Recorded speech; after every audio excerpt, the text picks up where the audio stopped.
This is the Russian Dynamite, Masha Slamovich. Becca here. This is not America's Sweetheart, Davian. And It's Billy Starks. And the super fly guy, Trayvon Jordan. This is the fly side fly, Jalen Brandon.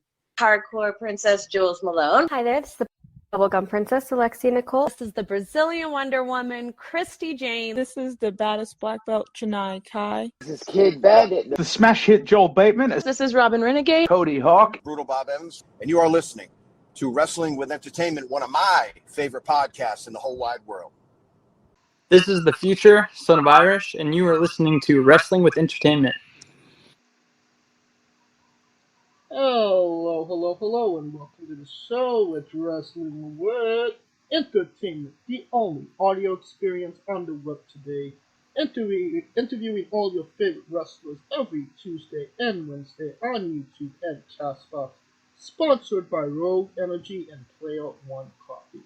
I am, of course, your host, James J.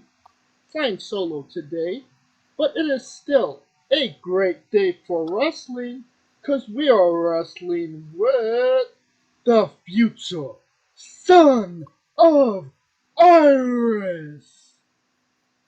Thanks, man. How's it going? I'm good. How are you? I'm doing very well, thank you. Could you tell us what's coming up next for the future? Well, September 24th, it is me versus my tag partner, Chris Parrish, versus the UFC fighter, Mitch Clark, for the Crusaders for Love Wrestling. Yeah. And I also have a show coming up September 30th against one of my favorite guys, Travis Williams. So it's going to be a challenge for me for sure. All right. And where could we find you on social media and merchandise if you got it? On Instagram, I am SOI Garcia 12, and on Twitter, I am the future Son of Irish. Sounds like your merchandise is still coming in. We're waiting on that merchandise button. Yeah, once that comes out, I'll have a link released.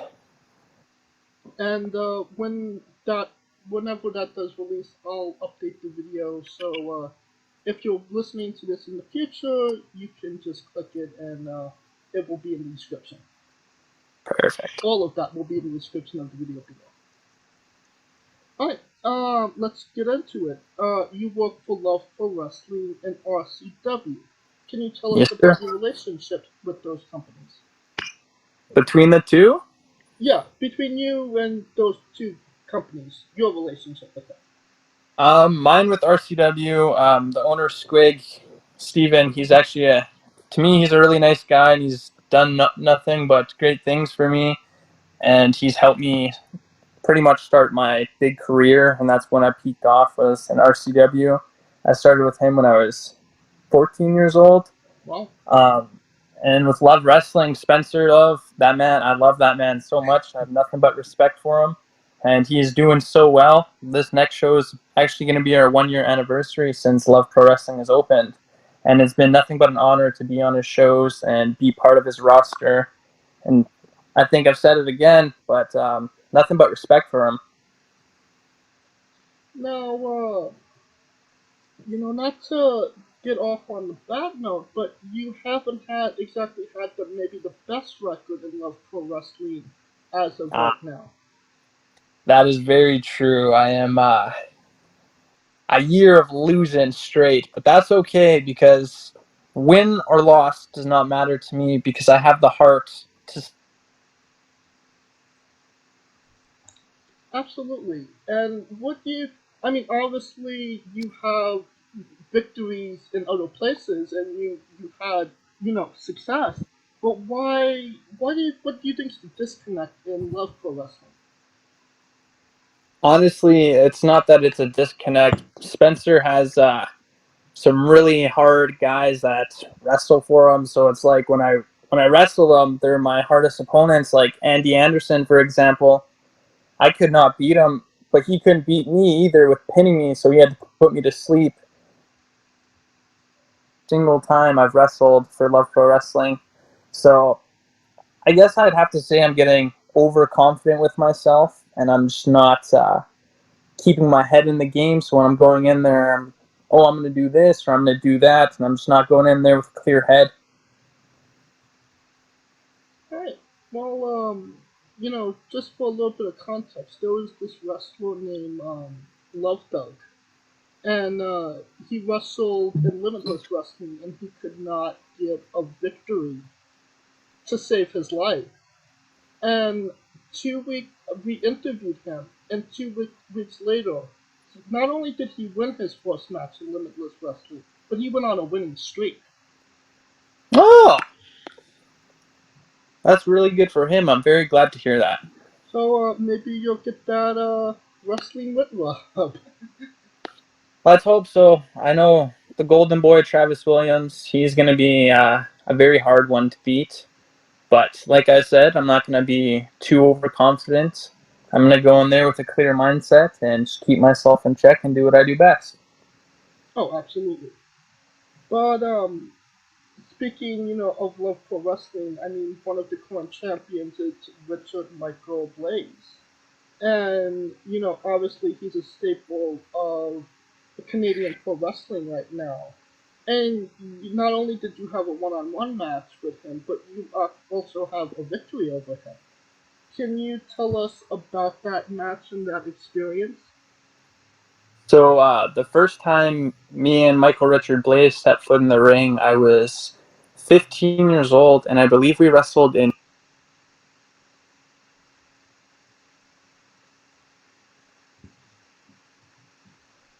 Iris, you there? Yeah. Okay. So the first time I ever stepped foot in the ring with Michael Richard Blais, I was 15 years old, and I believe it was in Gibbons, if I'm correct. And the match went 25 to 30 minutes long, I believe. And I honestly, I had no clue that I was going to beat him, and I didn't even think I was going to beat him. And then I gave him everything because he cut a promo on me saying that he is my hardest obstacle, and he is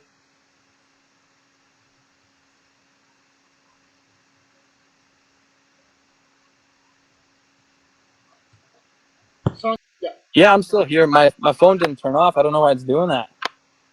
I don't know.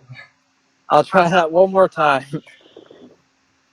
Let's hope it doesn't do that again. Yeah, okay.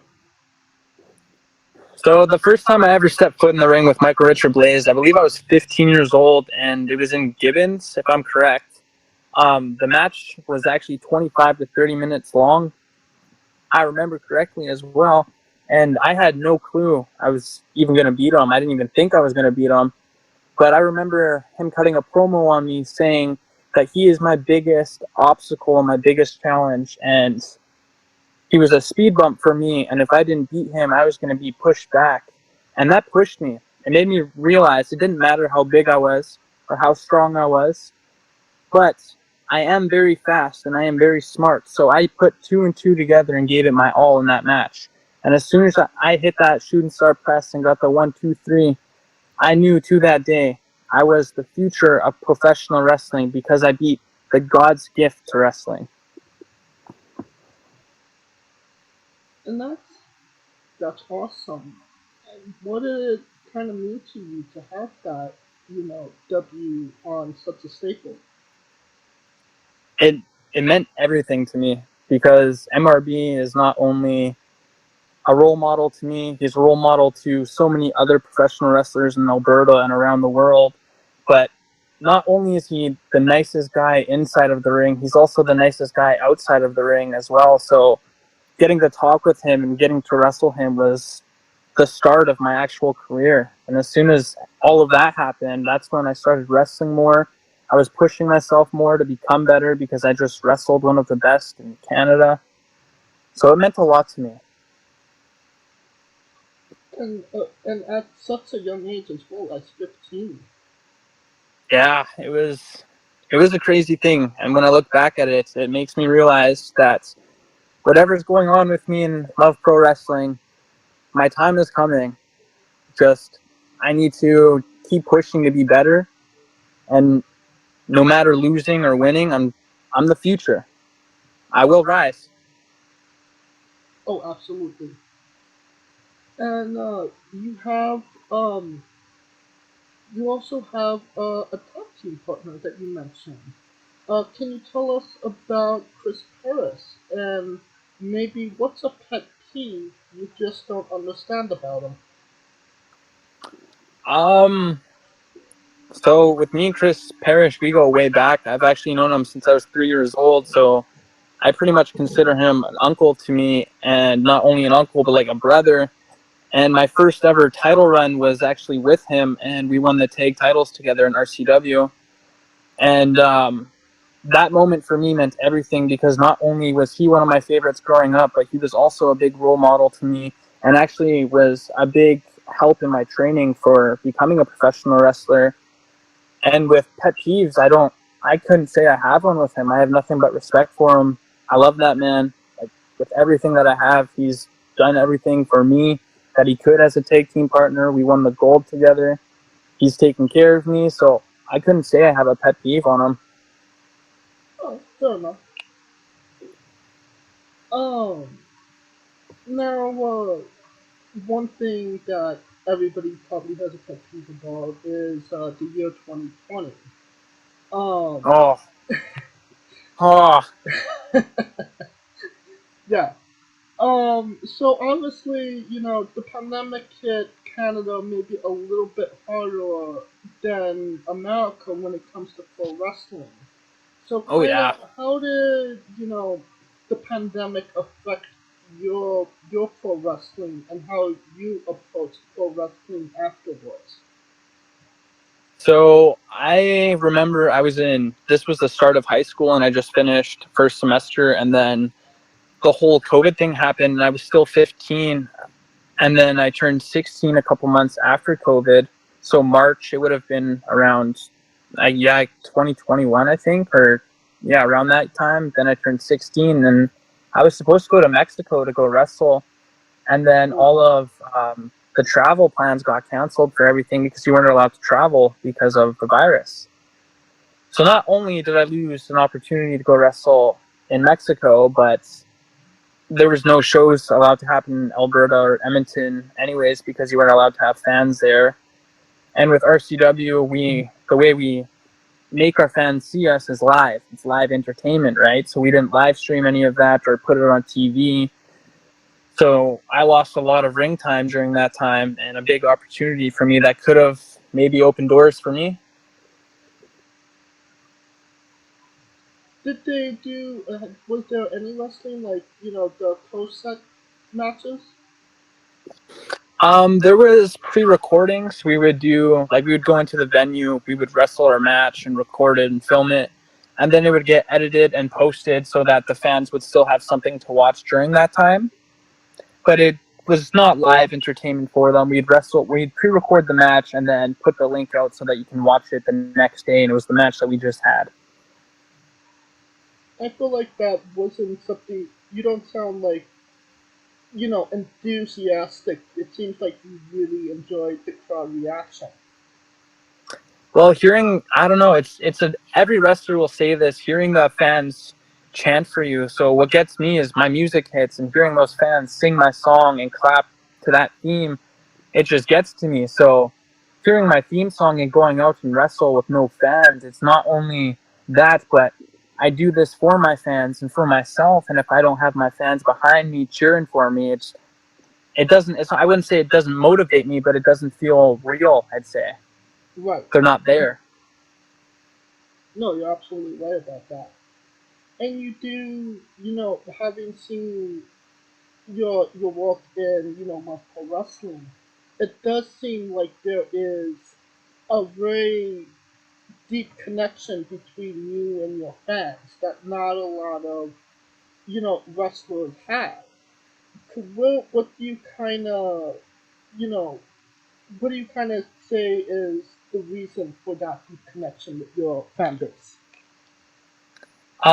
For me, I'd have to say, because I started wrestling at a very young age. I started when I was 8 years old, and my first match, I was 13 under the hood.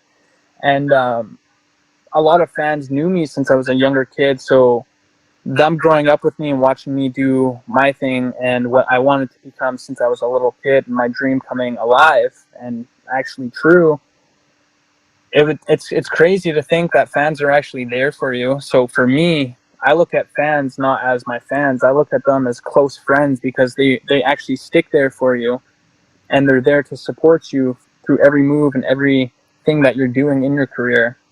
So the reason for me why I'm so close with my fans is because my fans push me to be better. I will be hard on myself and beat myself up. Oh, I lost, or oh, I'm not as good as I say I am. And it's my fans that are like, you are the future, and you are as good as you say you are. Just don't beat yourself up. Oh, you lost, whatever. That's the thing, right? So without my fans, I would lose a lot of motivation in wrestling because I'd give up on myself, and I wouldn't be as motivated. That's awesome. I don't. Not a lot of wrestlers nowadays, you know, rely on their fans for that motivation, and it's just very awesome to see, you know, that relationship you have with them. Thank you. Now, you wrestled the Royals twins. They're really well-known indie names. Can you tell us about that match and that experience you had? What time? I've wrestled them 4 times now, I believe. Wrestling with the Voro twins is a lot of fun. They're very nice people to talk with. You can get along with them super easy. Just talking with them, they hold conversations because they love talking. So it's what they do. They're YouTubers, they're TikTokers, but not only that, they're professional wrestlers, and they're really good ones too. Me working with them was a really fun time because not only did they take care of me, I believe I wrestled them at 16 as well, so I was very young. And then now I'm 18 years old, so talking with them now, they look at me and they're like, holy, you got so big now. But they still treat me like the same person when they wrestle with them. They still take care of me. They're great people to work with in general. And I mean, the real question is, can you tell them apart? Oh, I can, yes. I know the difference between Chris and Patrick. All I have to do is look at their nose, and I'm, oh, hey Chris, hey Patrick. That's all I have to do. I figured that one out. All right. Now, correct me if I'm wrong, but you were a second generation wrestler, right? Yes, sir. That is very correct. What are the advantages and disadvantages of being a second generation wrestler?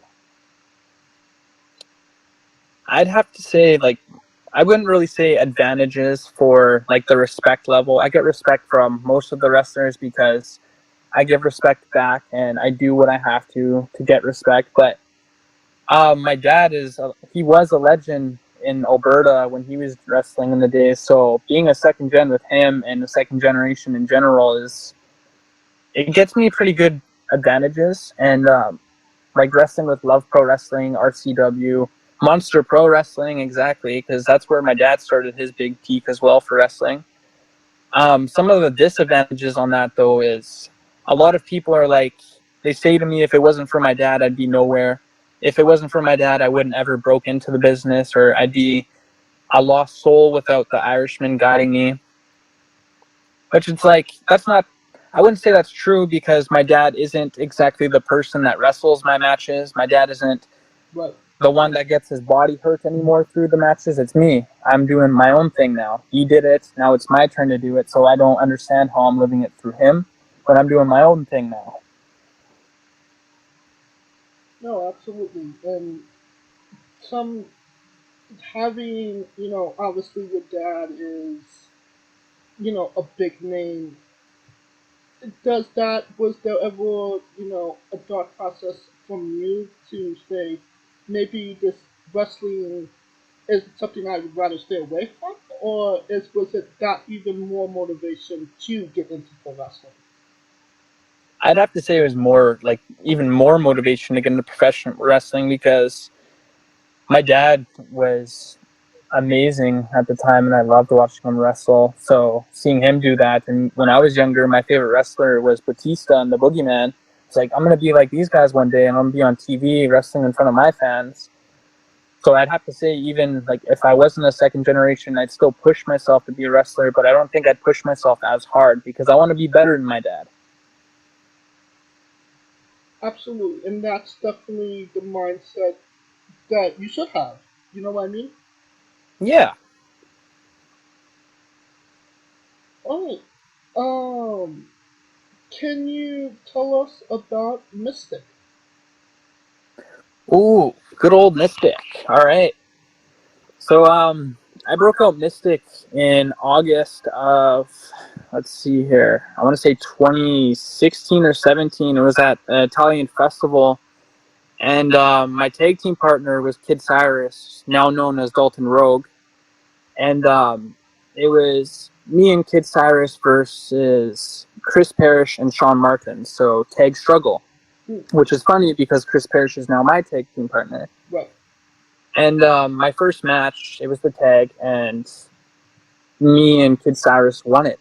And we had no idea we were going to win it. And since we did win it, we got a shot at the titles for the weekend after at the Alberta Avenue for Monster Pro Wrestling. And that was crazy for me because I was a 13-year-old kid. I won my first match. Then my second ever match ever was for the tag team titles already. So that was a big thing for me. And I'd have to say for Mystic, when I was him, the biggest thing for me was always being under the hood. I never really wanted to hide myself, but I was so young, so I had to hide myself. I loved being Mystic because that's what made me get better in the shows and be more comfortable in front of the crowd, because I was under a mask for so long that, let's say I ever messed up in the ring and nobody knew who it was because I was under the mask. I was fine with that. Right. Me now, I don't have a mask, so if I mess up, people are like, "Oh, he messed up there. It's Cody, SonOfIrish. He messed up." So I'd have to say a lot of Mystic helped me get to where I am now, because if I didn't take all those messes up, I wouldn't get better to fix them in my future for how to cover them in a show for when I actually do mess up. But all I have to do say is it was good that Mystic came out, but I am glad that that gimmick is gone and that's in the past. This is the future. Alright. Well, that kind of kills the question, will we ever see a return to Mystic? No, never. Never.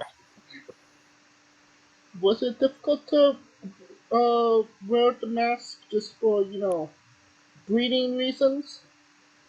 Oh yeah, because I had a full mesh mask, so it was like mesh and cotton, and the breathing holes through the nose were like little stick pin holes, so like I couldn't really even breathe out of them. And on my eyes, the actual mesh was rubbed up against my eyes, so I couldn't really see when I was wrestling. So I was always adjusting my mask.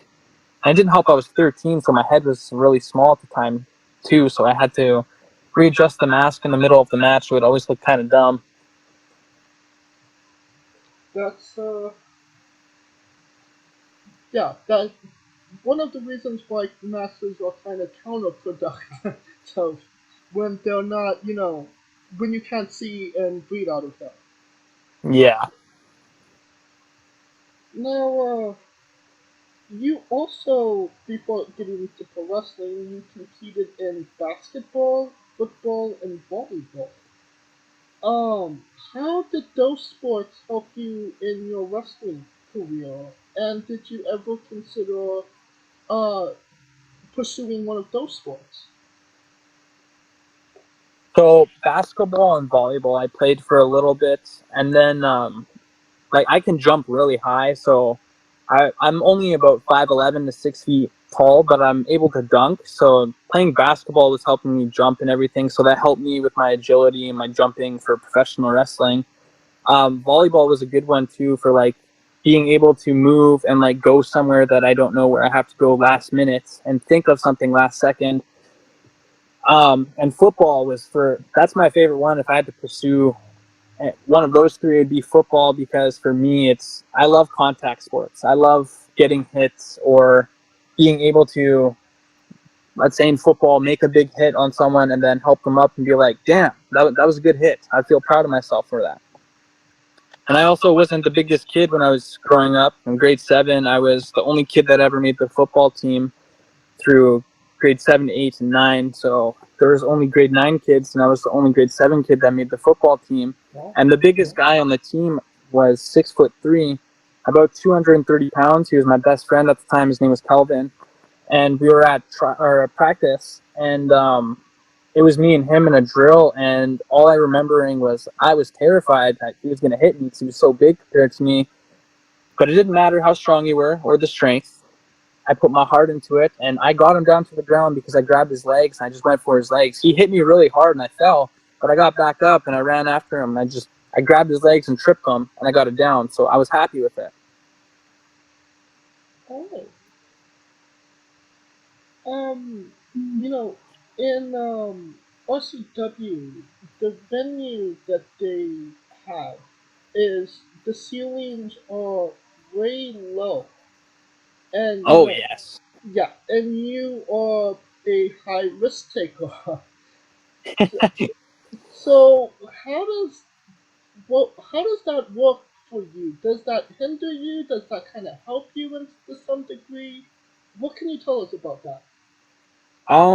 I'd have to say, well, because I am a high flyer, so I like to do flips and getting high up in the air. And obviously at the venue, you can't really do all those things, but I still always figure out a way to make it work. So yeah, I jump high, but when I'm doing my shooting star press at that venue, I more so go for distance instead of height. And I'm still able to hit my 450 there, still do my shooting star press and all of that. So I'd have to say for me, it doesn't really matter how low the ceiling is, because as a professional wrestler, you should be able to work anywhere, no matter where it is, you know?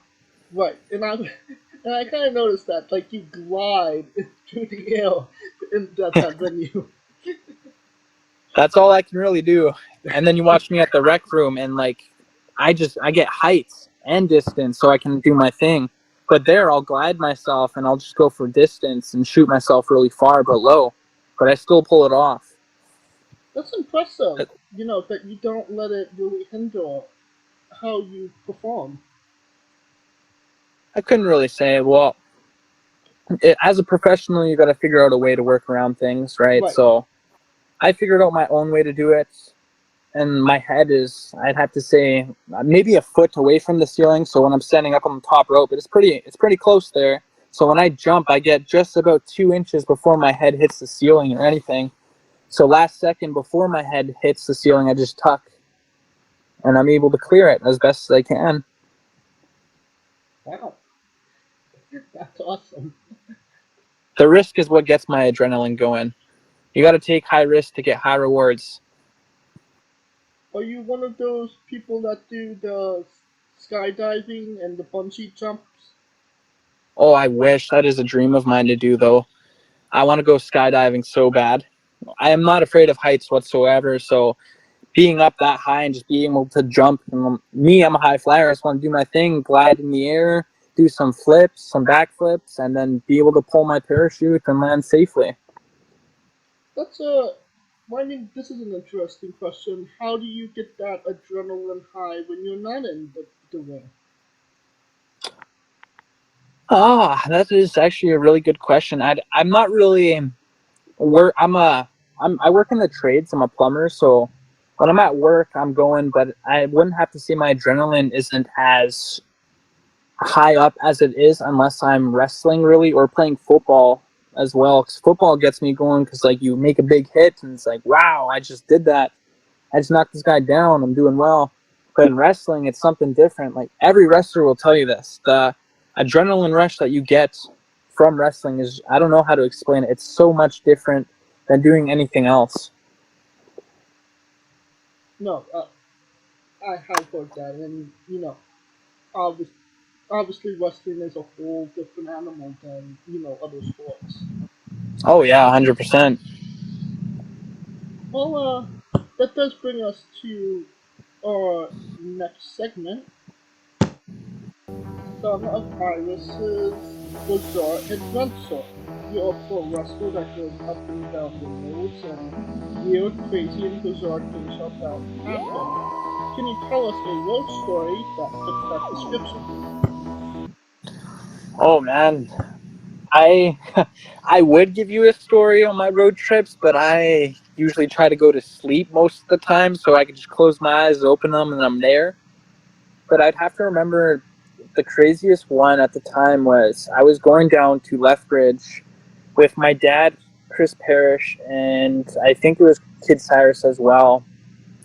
and we were just driving, and this accident almost happened because my dad was in the fast lane driving on the left side, and some guy, like, out of nowhere, we were just driving out of distance. There was no cars, nothing. And then out of nowhere, some guy just zooms right past us, right by the shoulder and everything. And then all of a sudden you see him start to spin out because he was going so fast, and went to go swerve back into the lane. And then when he swerved back into the lane, he kind of started to spin. He saved himself, and he was very close to hitting the barrier on the side of the road.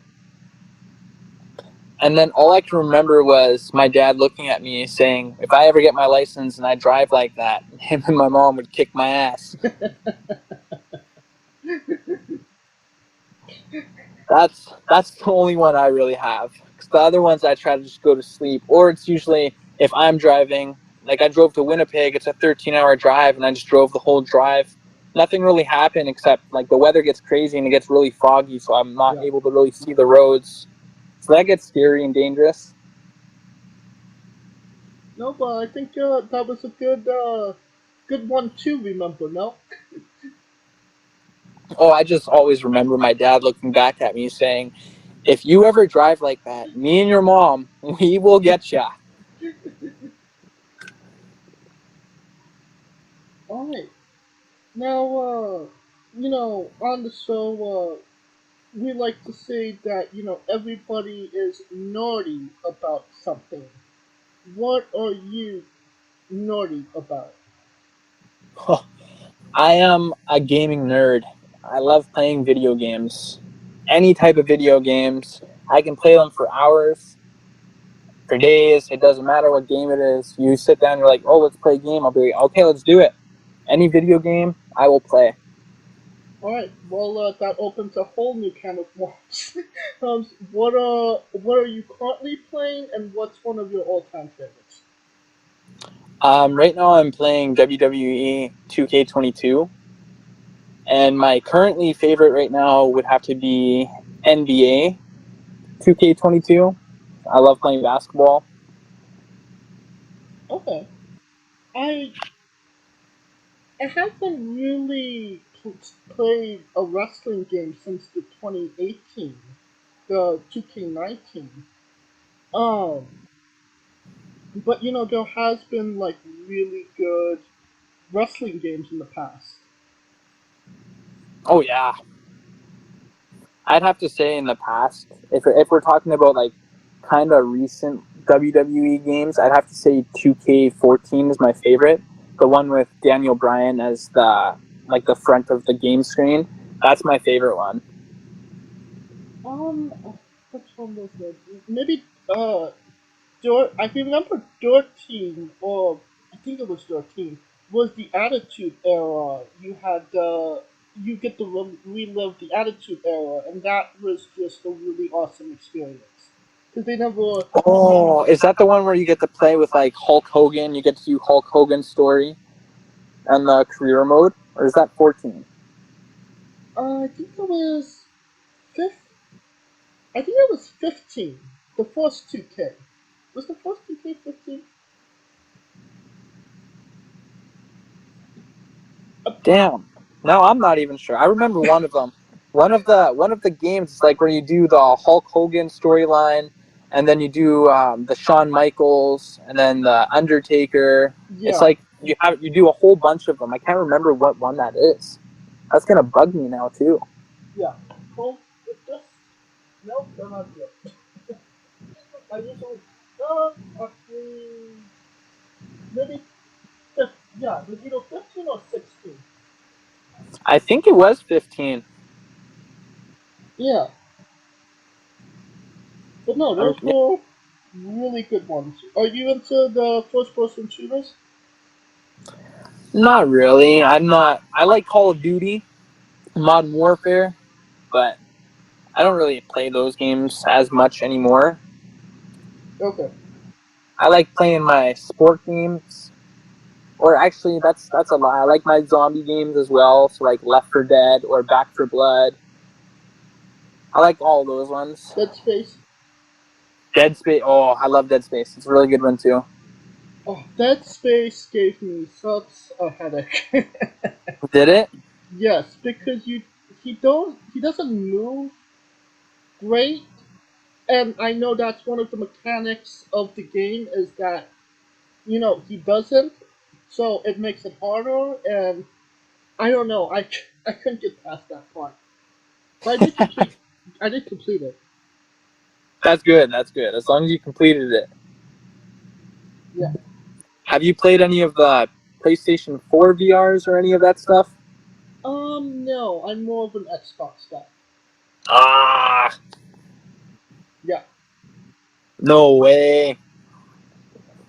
Yeah, I was Xbox when I was younger. I had the Xbox One when it first came out, and then the PS4 Slim came out, and then I got the PS4 Slim, and I was just a PS4 guy after that. No, I do have a PlayStation 4, but I only play it out of necessity because the anime games come out on PS4 exclusives, so I just play those games on it.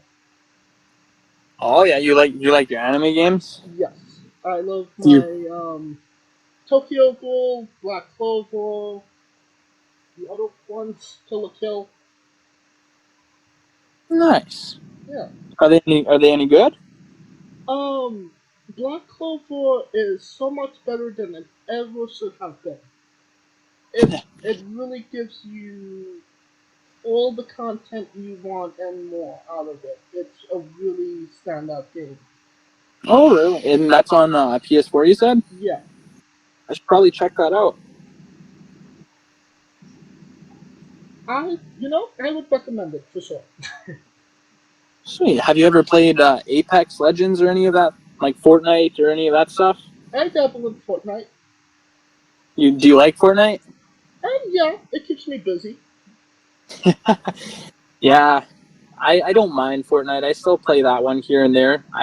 Growing up when I was like 15, 16, I was a geek for it. I played it all the time. And then as I got older, I was like, this game's stupid. I hate it, but I still play it. Well, I like the stuff.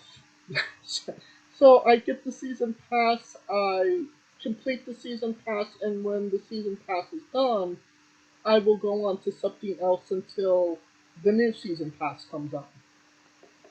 Oh, yeah. The one thing I don't really like is like, every time the new season comes out, the last time I played, I was level 116. And then the new season came out, and I was back to level 1. And I was like, oh my, Yeah. all the work that I put into this, and it reset. I was kind of upset, but I mean, it makes the game fun because then you challenge yourself to be better, and you got to beat. I have to be better than a level 114 or 115. It definitely, it does. Those levels do accumulate for your whole record. It just resets at the new season. Yeah, which I don't know. I like playing, and when I see level 114, I'm like, wow, like that's actually crazy. I've been playing for a long time. I'm a nerd. I'm level 114.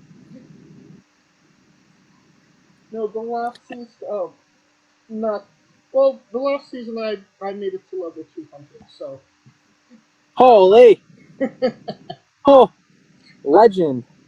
You are a legend, man. I was just having this conversation with my other co-host that also plays Fortnite. I just was getting into the new season, and it started a couple days ago, and I was like, okay, I'm going to get to Spider-Gwen eventually. And when I started my campaign to get there, people had Spider-Gwen already. And the only way they would have that if they bought the stores. In order to buy all of them, you would have to shell out $80. Holy. And I was like, why would I give out $80 when I know with a little grind and a little work I could just get it? Exactly. And not only that, but like you're wasting $80, and let's say in the future you don't play the game again, or like a couple of weeks you hate the game because you're losing, and then you end up deleting it. Now you just lost everything, and you just spent $80 for no reason. Yeah. There's actually, do you watch South Park? I used to, not anymore. I watched it when I was younger. They have an episode all about the microtransactions in video games.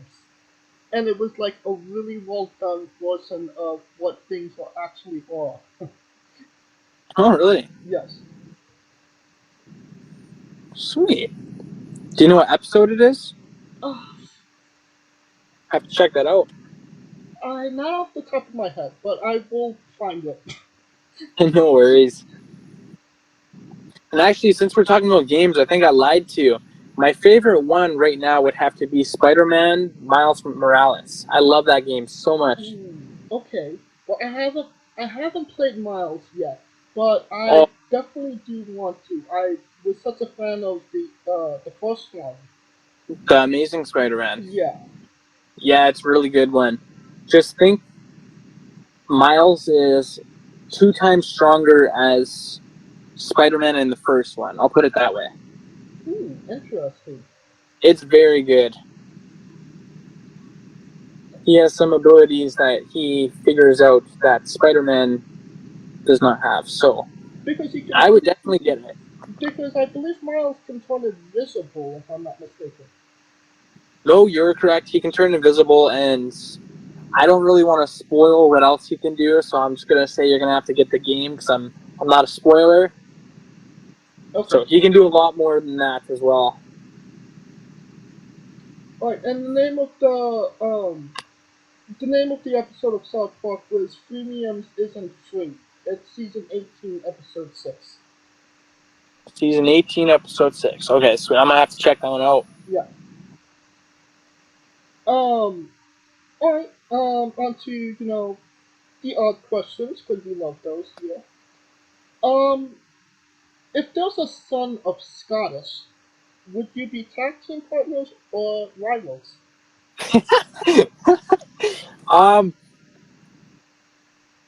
Honestly, I'm a very happy person. Anyone who wants to tag with me, anyone who wants to wrestle me, I'm always down. I'm open doors to wrestle anybody, whenever. So I would have to say if he came up to me and said he wants to tag that, okay, let's tag. If he came up to me and said he wanted to wrestle because he didn't like me, then I'll wrestle you, but I don't know why you don't like me, so okay, I'll wrestle you. But if I had an opportunity to tag with them, of course. I would like to experience tagging with all different kinds of people and different promotions, because everybody's different, right? Yeah. I mean, look at your front tag team partner. Like, you've had singles matches against each other. And oh, yeah. He used to beat the crap out of me when I was younger. And that's why you suggested being tag team partners. We could beat the crap out of these people.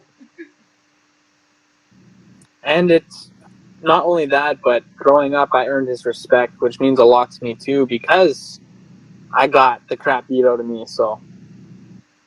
It's paying those dues, right? Exactly. Well, I was so young and everyone told me I'd never make it. And my first show that I wrestled, I was 13 and I'm now 18, so it's definitely a good experience and it's pushed me. Oh, for sure. And what you've done so far is so impressive. Let's say they're making a movie about you. Every movie has a soundtrack. What would be the first 3 songs on the SonOfIrish movie soundtrack up to this point? The first 3 songs? Yeah. I mean, if you have more, it could be more. I would have to say the first one would be my theme, Shipping Up to Boston, because that was my dad's theme song, actually, The Irishman. So I took that because my dad said I was honored to take it. So if he let me use that, I've been using that. So that would be number 1. My second one would probably have to be House of the Rising Sun by Five Finger Death Punch. Ooh, okay. And then my third one would probably be Follow You Down by Shinedown. Sweet. That's a solid Those would be three right there. Thank you. I don't think the Five Finger Death Punch version of that song ever gets talked about as much as it really should. No, it's too underrated, and the song is so good because their voice is so good too. Right. Which is kind of upsetting, but everybody has their own opinion in music. They don't like either the hard heavy metal or the goth heavy metal. It's all different, right? Yeah. Well, again, you have a solitary pick right there. Do you lock them in? Yeah, I do. Alright.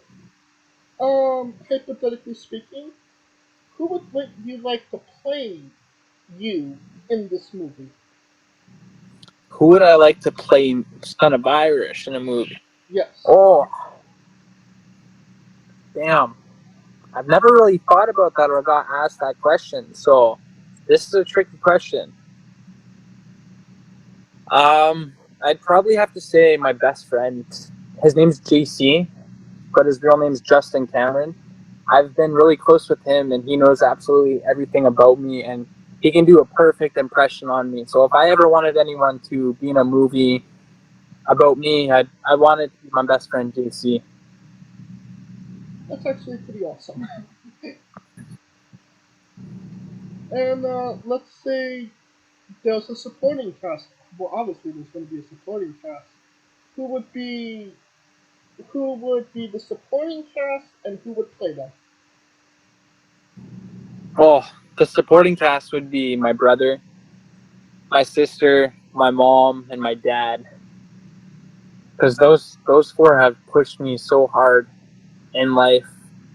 And I don't think if it wasn't for my brother and my little sister, my sister is my biggest supporter. That kid pushes me to be the best version of myself because her favorite wrestler, she says she's not trying to be biased or anything, but she always picks me. And she says, you are so good at wrestling and what you do. So I'd have to say those four. And if I ever wanted anyone to play them, I'd want my own family to play them if that was possible. Alright. Well, you mentioned, your brother and your sister. If they were to get into pro wrestling, would you be the supportive brother, or would you be the Roman Reigns fall in line, head of the table brother? Oh no, I would be the supportive brother. I'd welcome to the family, guys. Like come wrestling. Like this is supposed to be something you enjoy. This is what we do. This is what makes us us. I would not make them think that I'm the biggest or the baddest. I would welcome them in these doors because anyone's welcome to come and wrestle. You just need to do the time and pay your dues and do what you got to do to get to where you want to. Oh, absolutely. So I would be the supportive brother. I would push them to be better than me. I would not be like a Roman Reigns and be like, oh, I'm better than you guys. I would look at them and push them to be better than me. And you already have like a built-in tag team partner right there, son of Iris and daughter of Iris, obviously. That's true. She is the daughter of Irish. DOI and SOI. Now onto a controversial subject. Pineapple on pizza. What's your stance? Oh, I love it. It's my favorite. I love pineapple pizza. And anyone who says that they don't is totally fine. I'm not even going to be like, well, blah, blah, blah, because everyone has their own opinion. So I can't be like, if you don't like pineapple pizza, you're a weird person. Because some people just don't like pineapple in general, right? Yes. Well, I mean, So, yeah. and some people are allergic to it as well. So getting pineapple on a pizza is probably not the best idea. No, I would definitely say not. I mean, that's the reason I don't get it. Oh, you're allergic to pineapples? No, my mom is. So, I mean, Oh, pineapple in general wasn't a thing in my house. yeah, okay, that's fair. Yeah. What's your spirit Pokemon? My spirit Pokemon? Yes. I have to say Pikachu or Charmander. And I love the OGs. Gotta respect that. Love Charmander and Pikachu. Pikachu's just so cute. How can you not like Pikachu? You know, we had somebody that was a Raichu on the show. Really? Yeah. We had Pichu, Pikachu, and Raichu. So all the evolutions. Who said the other two? I'm just having a major memory loss day. That's no worries. But yeah, somebody definitely said Raichu. That's pretty cool. Now, you probably know what I'm going to bring up next. Weirdest question you'll ever be asked on a wrestling interview. Would you ever consider wrestling a Rock? Not Dwayne Johnson, not the country, an actual Rock. Would I consider wrestling a Rock? Yes. Well, I mean, if I was booked for a show and my opponent didn't show up and I had to wrestle a Rock, I'm going to be that professional and I'm going to wrestle a Rock. That's what I got to do. I will do it. If it's going to make me look stupid, yes, but I'm not going to make my fans disappointed because they didn't watch a match that they wanted to see. So I'm going to watch, they're going to get to watch me beat up a Rock and the Rock beat me up. Well, just for context, there's this, you should know him, Psycho Mike. He wrestled an actual Rock for over 15 minutes, and which was dubbed a Tungsten Man match, an Iron Man match that lasted for 2 weeks. Holy. Yeah. That's dedication and heart. If you can put together a match and make it last and keep the fans entertained and invested in your match while you're doing it, you are good at what you do. You are a professional. It was definitely interesting to see. For sure. That's on the east coast of Canada. Yeah. I was going to say, I don't think I've ever seen it down here. Not yet, at least. No. Well, I did feel Spencer was thinking about bringing The Rock in, because obviously The Rock is, a world champion, so, Yeah. yeah. That would be pretty cool to have The Rock in. Yeah, we've had Spencer on the show. Oh, really? Yeah, we've talked about it. Love Spencer. No, we love Tracy Smothers on the show as well. Do you know the acronym for Thug? THUG. Thug? Yeah. No. No, like gangster? Yes. Thug. Isn't that what thug means? Or gangster? Yeah, more or less. But there's an acronym for it. Oh, no, I don't know it. Alright, well, T is for terrible, H is for hell, U is for ugly, and G is for jail, because a thug can't spell. I like that. I like that. Yes. I think when I turn heel next time, I'm going to use that. Are you a thug? Huh? I'm just going to ask my fans next time I turn heel, are you a thug? And they're like, well, what do you mean? Well, I'll tell you what I mean. Yeah, no, we love Tracy Smothers and, trying to keep the memory alive. Oh, yeah. Now, two exclusive questions for Canadians from Canada. Where is the best poutine? Oh, the best poutine. I don't know. I've had some very good poutines in my life, but I'd have to go with my prime time. Prime time in Donair. But I don't just get a regular poutine and cheese. I get a Donair poutine. That's a poutine to me. I won't just get the fries with melted cheese and gravy. I'll get the fries with melted cheese, with the gravy, with extra sauce on there, extra meat. Oh, so good. Now you're just making me hungry. I'm making myself hungry just thinking about it. And, of course, is Ryan Reynolds Canada's greatest national treasure? Yeah, 100%. Oh.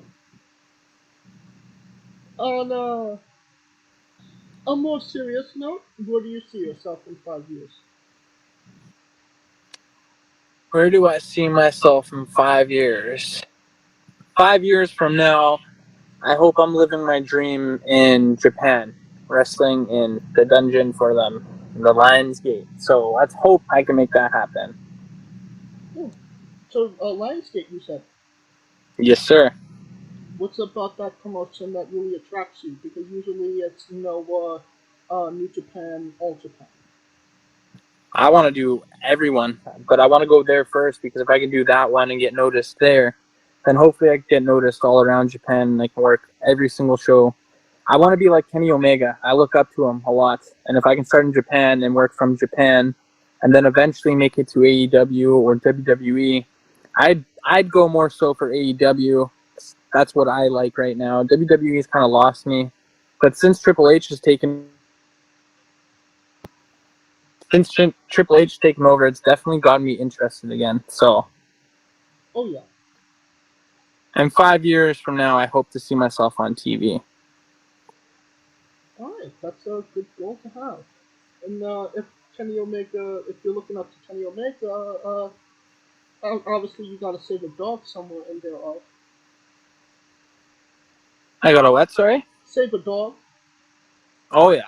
Because he Yeah. saved Larry from the whole scrummage. Yeah.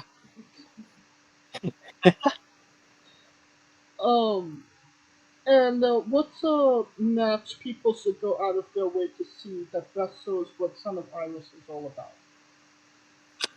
Ooh. I would have to say Son of Irish versus Jack Pride at the Rec Room. And then another one would be the Fatal 4-Way between myself, Travis Williams, Shaun Moore, and Jack Pride. That was an amazing match. The finish was Travis hit his big DDT, and then I hit my shooting star press on Travis, and as I landed, Jack Pride curb stomped me in midair. Oh. And then the match with me and Jack Pride, I went for my shooting star, and he caught me in midair with Swallowed Pride, which is the code breaker. Yeah. And he got me with that in midair. That was fairly recent. I believe the Pro Wrestling Show? 2 shows ago. The last one was the Fatal 4-Way, the Okay. show before. Yeah. So very recently. Yeah. So, I believe those are already on YouTube. So, I'll throw them into the description of the video below, but on YouTube and Castbox for anybody that hasn't seen them, wants to see them, wants to re-see them after this interview. Perfect. Alright, and since we are nearing the conclusion of this interview, we are wrestling with the 8 questions of doom. Dun, dun, dun. This is our speed round, our bonus round, the round where we see who you really are. Are you ready? Yes, sir. Excluding yourself, greatest wrestler of all time. Michael Richard Blais. Worst wrestler. Oh, Son of Irish. Oh, no. I can't say a worst wrestler right now. I can't think of one. I can give you the default answer. Okay, perfect. You have chosen Eva Marie. Oh, actually, you know what? Yeah, I'll go with that. Yeah. I'll stick with. Yeah. Your main event in WrestleMania for the World Championship. Who was your opponent? Seth Rollins. That'd be a good match. I'd love to work that man. If you could come out to anyone's entrance music, past or present, who would it be? The Raider Superstar Edge. Which one? His original. Not with the Blood Brothers when he first starts and it's the fast one. Or no, the slow-paced one. like like you're talking about the original. Yeah, his first ever theme. Yeah, I know exactly which one that is. Okay, interesting. Finish the sentence. Kayfabe is. Kayfabe is professional. We would have also accepted tastes great on toast. Didn't think about that. Yeah, not a lot of people do. Squash. Fruit or vegetable? Vegetable. It's a fruit. No way. Tomato logic. But a tomato is a fruit. Yes, because it has seeds. Squash fits into that same definition. I guess, but I'd more say squash is a vegetable. Just like, I don't know, like tomato is a fruit, people say, but like, I don't know, I see it as a vegetable too, you know? And that's why you are now officially a part of Squash Squad, and that means a hell of a lot more. New Japan wrestler Taichi, his ring gear gets smaller every year, revealing more of himself to the world. My question, what is the appropriate trunks to butt cheek ratio for ring gear? Sorry, one more time? What is the appropriate trunks to butt cheek ratio? Oh.